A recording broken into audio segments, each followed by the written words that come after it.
ฉันลืมไปแล้วว่าเราเคยพบเจอกันก็ลืมไปแล้วว่าเรานั้นเคยรู้จักกัน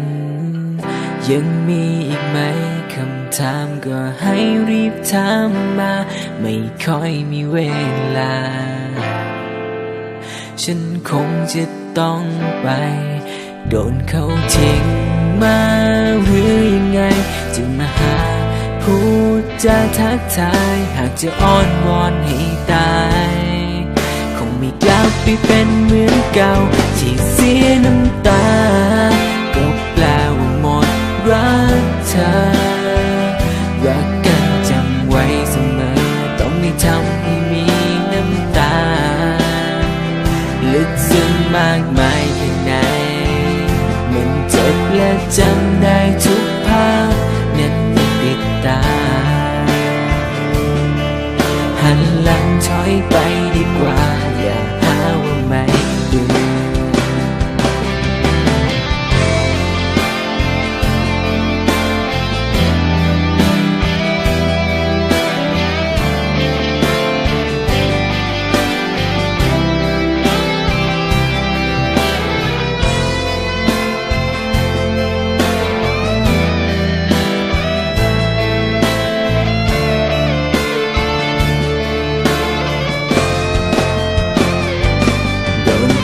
ทิ้ง